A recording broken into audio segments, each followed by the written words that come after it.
Obofour mema wajo emwakwa eba Cheers TV baby awo bia ne meka ne se nyankopon enhira nyame nya wakoma so ade panyina emfa emma ye medafo meda se sabre ne abre bia woje bre na wo hwe Cheers TV programs nyina menim se nyame adom waye enhira fi se wahwe Hour of Hope eni da so emre amawanya ni da so yes and so at the spiritual and herbal abeto so at the amount 2025 at the A.Ka 2026 2027 message awanye yi anache se wa e na won pese obeye yi obi ti ho baby sam sa de na make sa Cheers TV yaba at the amount yes unti ene ye wo ho eno ti me dofo me pa chaw 2025 se na abrabo no etie no ense se eyesa biem because nyame enam ne maso ehira yen eno nti no so bomodin asa obeka ehira no eho sabre mame fa enchas no kon ema Mrs Emilia Asare a okwasore e wonotika SDA church one ne kunu sabre omo agebre ehwe program yi den Mrs Miriam Ziem ono so ehwe oye adwuma e wo Lekma Polyclinic Mrs. Ziam me de enchas no kon ema okra Saturday no Lekma Polyclinic for adwumayefo wo ho nyina nyame enhira mu nyina na onyemo akese na me ho mfa me mekoye no tese omo agebre ehwe me yie ho no mankasa de wokwa omo ewo bra omo de hwe ayare for Lekma Polyclinic adwumayefo free doctors so ekoka cleaners so nyina no yesere nyankopon se onhira mo na onyemu nyina akese nyame nyemo akese pa me koso aka yo se nyame eda so a edo nyame ni remfi ne babia nyame odo eno nti ena bre ne abre bia no ode ne nkwa home ede ama okwa wanton ama atena se na susu ho se senka enkwa enipa na eto manka obetimi ato ode ya ahwe se obi ton ade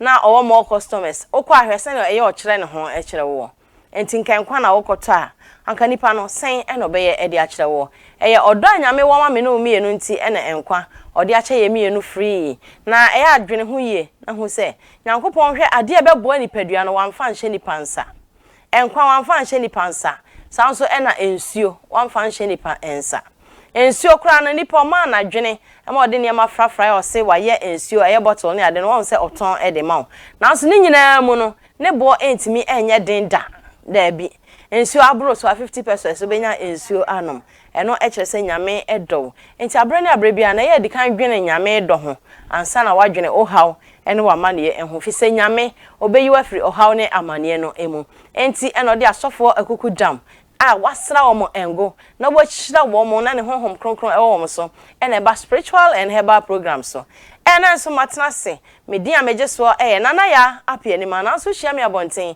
na ofre me oba party na meje so de amount ena me ntwa me ho me nya hwe na mo me de aseda ma obo vocational training center sanso ena obo de guitar satellite ese o madaroma ena yenya ebre na yenya TV so aba onya bi ehwe yen no nyame enhira your director nkasa Mr. Obo nyame enhira onye okese na onye wakoma so ade panyina emfa ema papa ajedwa Prophet Solomon entry owaha ono na de Hour of Hope ebrewo no wajebre wo hia na nti opon wanko fie kra o se enenso ebesua de na ene ahaban egu ha obekai se wuku ada no Prophet Michael say ka say asofo anyame ngosra ewo omso anase prophet adifo no omo enima haban mom ana menso medical aka say program obi obeba so bia ye nyame ehira no anyame ngosra ewo ne so enti ene say oben TV akwankyere besu every week bia akwankyere esu ene kra de beboro so Sunday no ene me call so asori ni papa sorry nra yakeka enra nya de ketwa me no me enu yanse ebenya sa enhira ne bi enu ti no sa bread e jakonya na ka che onu ase oba pa matena se djuma de etwagu Facebook Cheers TV GH obenya bi ahwe YouTube so ye wo ho enu ti jebre na hwe a wo hwe na wa like no wa share de amame na ansa na me introduce papa no ma me fa aseda ema ST Beauty Salon a owo nungwa opposite Latter Day Saint Church Odu Latter Day Center one no ene ye enhwenim ST na daroma na waye meti ama me kama pa ya me de aba betena ha nti se upo bia ye uti ama se wo ye wedding makeups bibia frontal tese oye bibia closure bibia wo pese ST beauty salon edema wo no o honom edema wo eno nti fa number na afre no 0552 851518 0552 851518 ofre ST beauty salon madam nankasa na ebefa madam Esther obefa na ne opese oye ma obia no me se opese usiesie wo ho a obeye bibia oye makeups sa wokoye wedding engagement bibia no obeba na waba besiesie wo ho de ama ST nyame ensha so wa me ho ayefe na maba betena Cheers TV so na meye adwuma medofo me yankwai ni yankonkoma papa akwaba papa obapa papa akwaba ye na obapa papa bibia woko de wadawro ma me ho odin pa se na ho odin sa chwa kronkron amen obapa ha obapa me yase papa obapa enenso yaba yaba pa ne yaba ye besu ade yaba nso ne yaba nso ne yaba na se nyame honhom besu ene de be wo so enese wanye nhira na wo na ompesa obe nhira papa ne besu ade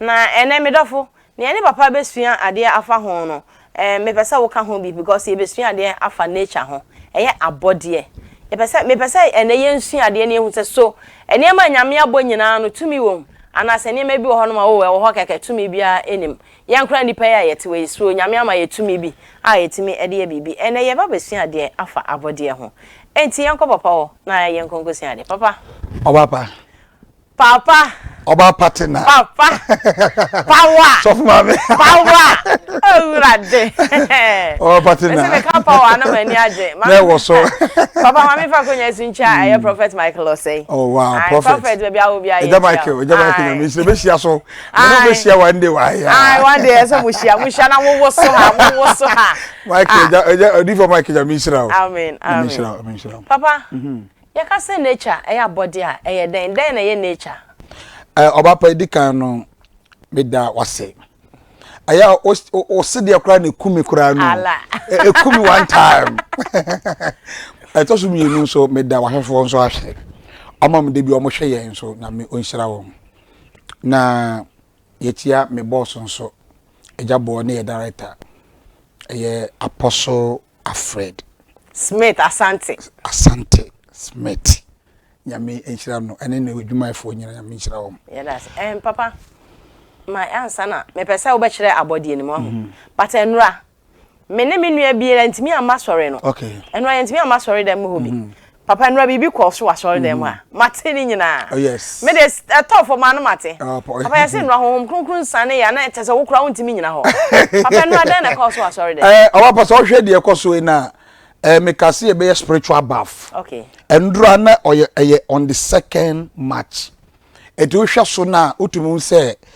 ni ye sunsun bathing won se adwale ya ni ade biala udwale ya hotumi to nipa bi edu uye adwumaden wia na adwuma bi awia uhia so bedwale eti honam no udwale honam na etwese so na eti umuru so udwale no okra no obapa se utu ka ohoro ka no pa na utu ka ni dikwa adwuma udi bedu fia se na ohoro ka nya sa na tibiem ayefi apa to be free ye fie ni yakoye ye hu fi ni aba if you titro ma ni pot ne nchen na bia ne ho agufi onya tana konya nso pa akonya ni nya rectify eso fi papa o kan sa de na ye nyina o oba pa aso mi ka wa anodi o ye ni kai yes enti anu de yakuni pa o ampa papa ebe kum wanya spiritual enti no sese ne hu se oba pa okoba na se na ka ne ho aye no ekire se obodi nso saa okay eti wonya dwado wokra na wie wodwado ni pedo na wie no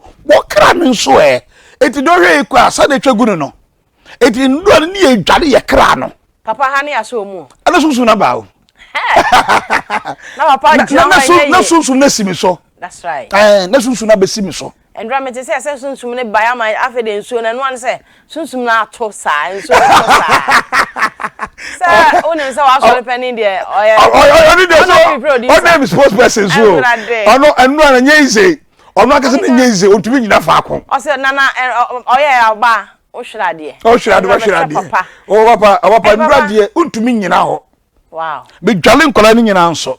Oh okay. Nkola ni nyina obapa me nana de me nana.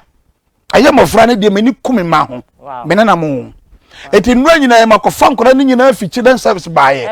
E be dwale nkola ni nyina la. Wow. Free akola keto even do onyem kram ni so gu ne efunu so. Wow. Sene ye man ko school a biribi boni ntumi anto mofra no. Okay. To de onwu ni sa no enye nsuo kekenko eniema frafra nsuo no. Eniema wo nsuo ni ma ye di dwale. Eti na enye ize nsuo ni kawa. Wo se bi mu na omkofom no bi mu tutofom asoro mpemfo nyina ye ohye adwuma. Nsuo ni kawa se apam bi di wachi a ebetwa. Wow. Se yale bi da so a ebetia ko.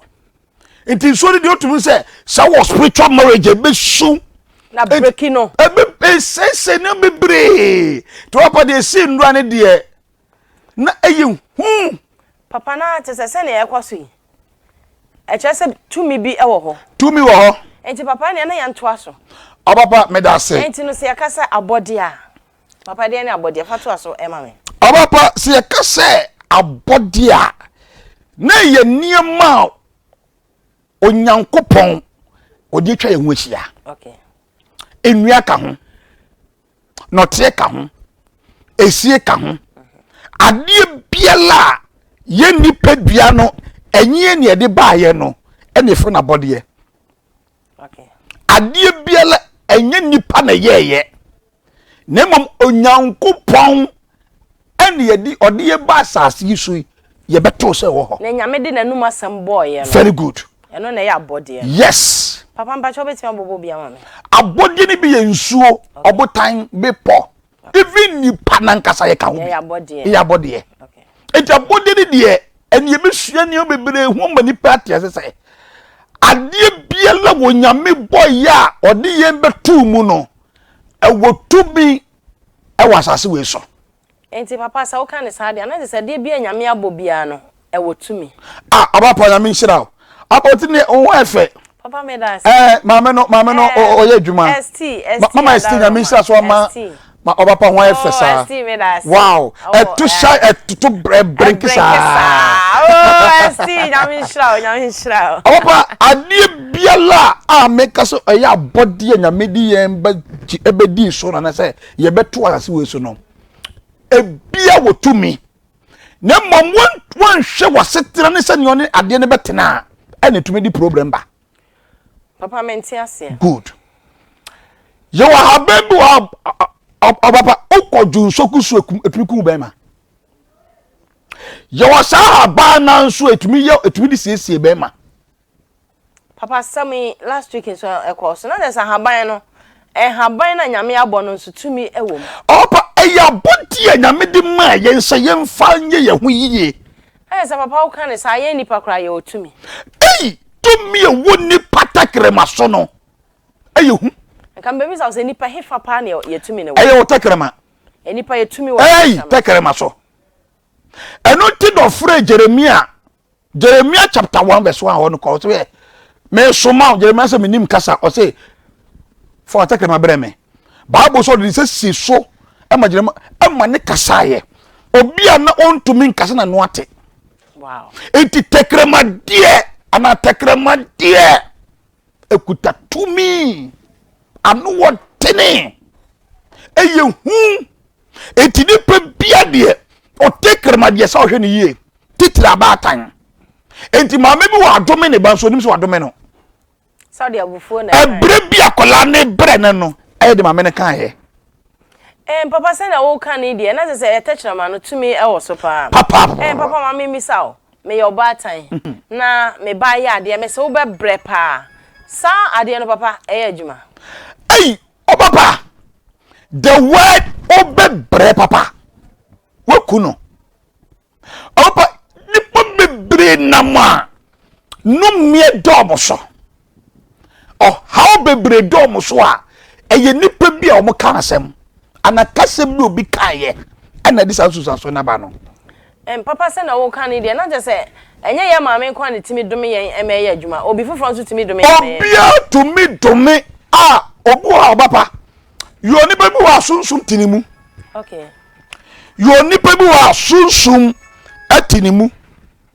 You nipa bi wa sunsum atinimu a sasa nipa no kase bia ye adwuma. Papa ni mnenti omo frefre. Number na da screen this. But o monto bo ase ne min so gya ne kura ye. Papa number no me pa cho me stress ye dey ato screen this so chiro to. Yes. Send e be ya ye program na obetimi afre papa. Na mom after program no e na obetimi afre. Yes. There or studio until friend na ontimi e Yes. Chiro number no e to hia pa. E ho hia. E no dey me no ya adwen ho hia pa because 2025 e me no wa fe. Enti chiro number no to ye program na mesra wa na wa frɛ papa na mom ne papa A.Ka no bomodin a na tie ne ye na tie no asopam because papa nsam a o chiro be chire solution e de aka ho na me kai o se Prophet Solomon entry ono e na yes of penny kofa by a woda Gilgal Land Ministry International ano a e wo Ashalibotwe School Junction wono e na da no na nyame e de ne ye adwuma nkasa a nyame enam ne so e ma ne ma ye di ye enti me dafo enyi ho emfrim tie ne ekoso ibi because akwankyere papa be kyere akwankyere nsema A.Ka no so no sie ehia se papa be ma solution a ne nyina ode beba enti nsabre de me dafo ye to adwuma de ne so papa Opa enema kyere akwankyere bi wo fie ha. Okay. Abapa ade biele wasase we so yetumi de ye papa yetumi de ye bone Asase so no ade bie wasase we so aye nyame abode anase bibia eye wo nyame abode abapa ade bie nyame bo bia ya abode nipa ne ya fa kon bi so akreti ade no okay ema eye atwuma abapa aba we si we se manfa aba no ansoma aba no se nkodi dwuma bia entumi nko wow powerful abapa you have been bo ha aba sole ko bebia aban ai asa aban oni nan obeye de anante apa metumi asore se mekoti aban metu meni obi ko bebi se mekoya ade we nwure makoya akoya ade apa me yeso meti aban bibi hu se aban no ni ho aban na wo hu se si ho me bo ni prum na me hu se aban no ni ho opie o ti de adwuma nya adwuma da da bi papa mpa cho kire me nsam ne mu ye se ahaban ya eda ho yi na wakosa wo kote onya dru ho no ma wo hu se ahaban ne de esi oba yes sunsum no enim okọ opie onu so timi pie opa senya onni sa to mi na nyame dia ma wa entube ka se me ko nipa we wa anya adwuma nipa na bie wonim wate no akosua papa se na wo kasa ahaban na pie na se ahaban so te se nipa aba pie eno so ewo mre bia otimi pie owo mre opie otimi da otumi da ne bufu otumi ai abapa oba pie ma men me kan se bebro papa mbesa oka opa ye wadie bi wo ha nyame de dum nipa te se me amete okay opa niema nyame di ato me ni bebere kwa opa me kasa nka me di yesika aba nka be hu kaba distance ka me da me kam abapa tie abapa me se me ko nwurem se me kote aba be ya dem nipa bi me du wo pa me no obi na kwa me du opam se da bi oza da de nam se da bi emfa ye ba nam ka se nipa ni ho me ko be bo ni prum wempie e so to me pie be hia me wow eti aba na di biale nyame dia mai e wotumi aba sa de nyame jatu baby o e fina makofa dia ba me start di nyame mba obi bi onim bia nim se so fo ntwi se no te wow no jaaye ahaban no me na me ka kire o aba pie aba jale wow aba ya dia na se dua na se ade biela eya body e onyame boye no odi to bi wura mu papa waka ahaban de ma me misa enso pie enso pie papa papa ya enso ne bufu ei obapa ade enso mpe wana brabom eyefi se wodi bibi no de ato nsuo nim papa ka bi ma me ade enso mpe yefi efi enti papa opesa sa ukasa na se unse odo na yiri fa nipa ne ade no na because of efi na egum ni nti papa yempeyimfo no na minnim de hawo yempeyimfo no minnim de hawo ena wo muso nim sunsum ne ma o yes papa ade bia ekoso hwe ababa men ka asem kyerɛ nsuo bufuwa eye hu papa enso ene eye era Hwan pa na Obofour anu edin. Ensuo. Ensuo Obofour anu edin. Me na me ka kere wo. Ensuo. Hwe de ntia ekuafo di hia. Aya bode nyame de egu nwure ma yenhwe so yie. Obi na on diskan twa pa na okọ. Papa ka bi ma me say Obapa nyame nhyira wo. Amen. Me say Obapa de ntia ekuafo omudi hia. Aya bode a Obapa Jesus. Aya bode a onyame de ama yen gu nwure mu. Se de yenu omote no. Enti no wo de Obapa hwe de yie se. Enkekuafo mom na nkeiskafo. Ukwa brochi se ukwa Germany, Italy. Ukwa brochi memu a nipa edi ye kuafo. Okay. Bayambra Ghana ne me hade. Nipa wo mo kire wo mpa ye kuafo. Papa de nti na ba ne sa. Abodi a wonyame dia ma ya ye hyese no. Wo muntumi ne ntra. Na papa sanka ye no ma bibifo ekura ye nim wura mu nsam sen. Ye nim ewura esen abrofo. Ebiri ba ne sen na abrofo no mo mtimi ni bread etna. Edi ye na ye hia for Ghana for no yentimi anasa bibifo yentimi. Obapa nyame nhyira papa. And then who the question the right way. Or pass who punch me pa na hit me. Who punch me pa na yas me pie. I did be to be a yes and pie. Oh papa. Share my main castle way. I have brofone ye warm sano. They are dangerous, they are spiritual. Abrofi so spiritual. Wo broni bagana no ko Africa biala. Oko bebie Ghana na Africa bebie ye spiritualist bebie niema ye hu bebie tourism ade bie ye hu ye hu tourism all no mo kohwe they are interested than even to come and see our gold everything no omo interested no ye nature no ya body na nyame dia ma ye no aba pasa be bua enu na odi obi a wo hwe bibia enu na abrofo de bo mo kohwe. Eti omu ti sum niemedi ese yankase yesi ya no ababa na me ka se bi se Bible ka se bi si ye di ekire no wo si Kristo na ye som no oye wo hom ene no kore Ghana fo na Africa no ye de hom na to ana no kore ye di so sasem we wo kan last week e manipa brebia emani pa brefoken me ka menses asem spiritualist be frame with TV so comes prof we sunsun nipa we A.Ka asem na keke no ka teme me bisa na hwe then so me tesu bisa won ababa asem ni bidiye enti de me ka ne say ye nature na say niema nyame de atwa ye ho ahia no eye honhom ewo tumia enken twase Africa ya ho kire nke ye bre ye wo bibia eti se aba guminche hai se meye bribia mo bia eno be kan twase bosom ai bosom samo Ghana die bibia wo se bikuta haba na ye bosom eno ade so ho se de bi ma bo me tai me ti hei aju coat aju shoe ano ene fe dokore no ne mom de memwa ye sunsum niema na wo bedi so ho beto no yesi ye bosum sem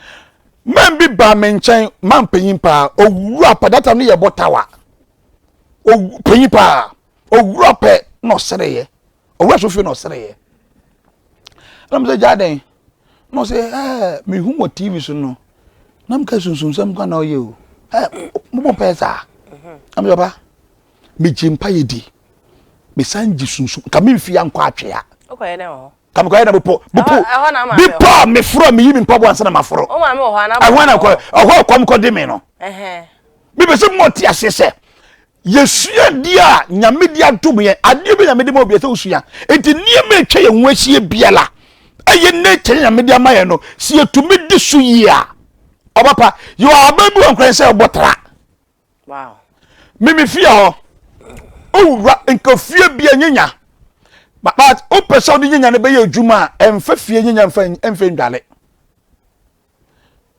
ajiwram because sem wa o ka bia ote nyenya wa asum bia eye hu ya se nyenya record to send ya hey Obapa nyenya wa so bia oye fast oso asemu oso mso nyemu wow oya haban bia opa me nkyere bebre bo bi o hwe bibia ni masa meken obapa nyenya nja asemu otwe asemu otwem me kyere mu kakere bi otwe asemu nyenya ti asem pem wa record onje mu ta wow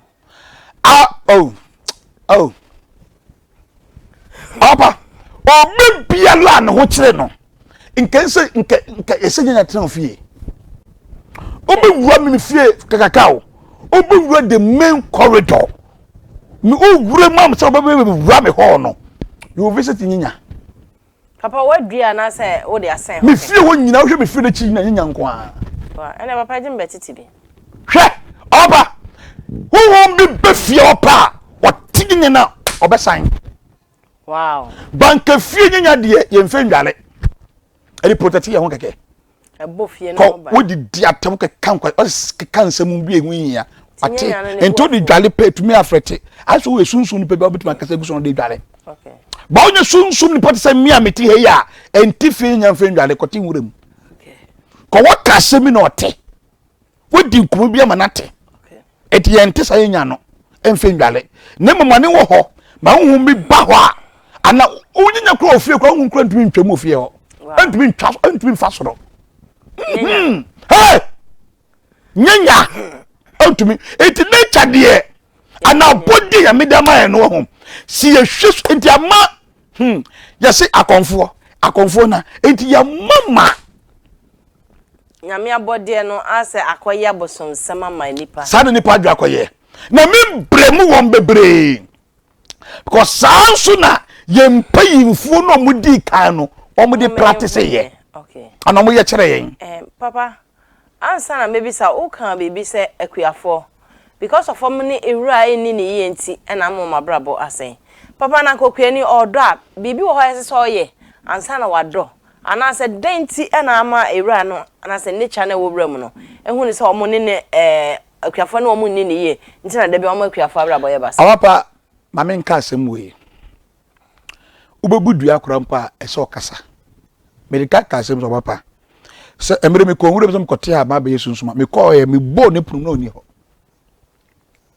eno no obetumi atwa ba so ya ho ade okay de ntia mantene se me te kwa enya dwuma because onim that time no okay etinka po ye fama enka ise ye mpemfo ne kiro musunsum ne ye makakra enye sike bia ne de kan de ye de kanwura se kan kanwura bi okran kan se ye de nsaka ka wo do na odu ho no wagya ho opa se nka ni pe ni be bom ho so yi a nka ho che de nka ni pe nya bi o papa wa sama o kan de ma misa nyame boy ense ya ho ma kire yen dabi ana se nyame boy senti na ya Christopher mu da bia ya ho a kire yen Christopher mu bi di kan wa kire o ma ko penta Yesu beba papa ye duabo na ya sam oba dia metia mi kan oba dia metia mi kan go bia woni ne nia bre ne nim dia meka no oba mi wo sopu bia me lanche ne nyame admo kira